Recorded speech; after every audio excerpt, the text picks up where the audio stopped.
Okay, Rockies. back to Jason Giambi. Yeah. You wrote a column on Giambi and how he'll be remembered. Yeah. And I know that he was held in high regard here by a lot of people over at the Rockies. Todd Helton glommed onto him, and he glommed onto Todd, in their short time together, and really got friendly.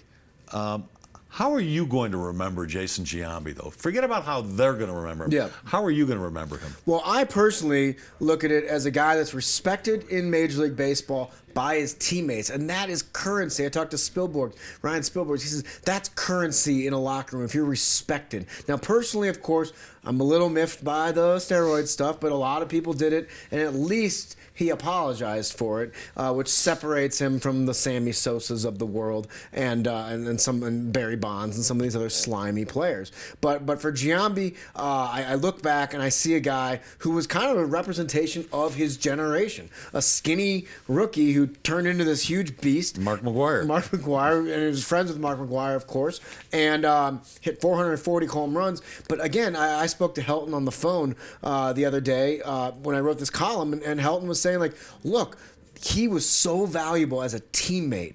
And so that was my line there. He was a ball player's ball player. You might have loved him as a fan. You might have been turned off by him as a fan. But where it mattered most, within those clubhouses, he was Otter from Animal House, to use another fraternity reference. Yeah, the vast majority of players are going to forgive him simply because ball players forgive their own much more and much more easily than you and I would, or the fans would.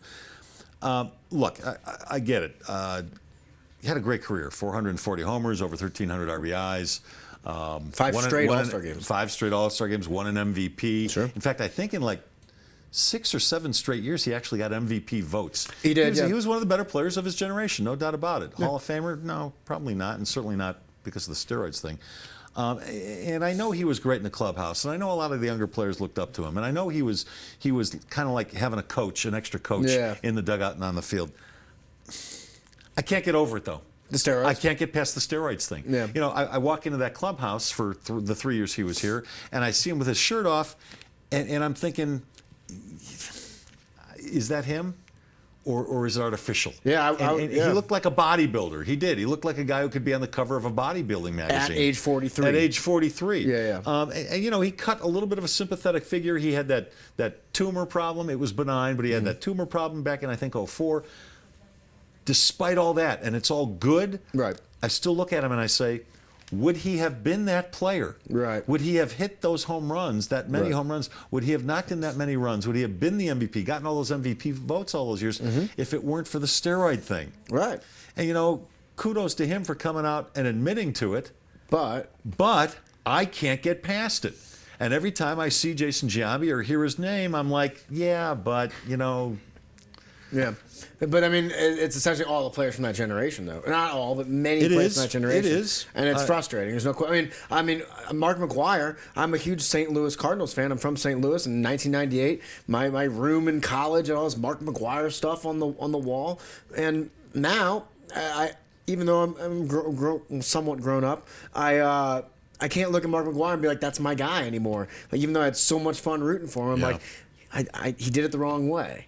So I'm with you on that. Yeah, same thing with Sosa. Yeah. I mean, Sosa not only got caught, well, he didn't get caught doing PEDs, but we assume he did the PEDs. He got caught with a corked bat. Yeah. It's the one game I used it. Yeah. So, I mean, he's trying to find a number of ways to cheat. Yeah. It's just so hard to get past all that for me, although I do think a lot of those guys should go into the Hall of Fame. I really do. That's a great debate. I want to get it over with. I just want to put him in the Hall of Fame.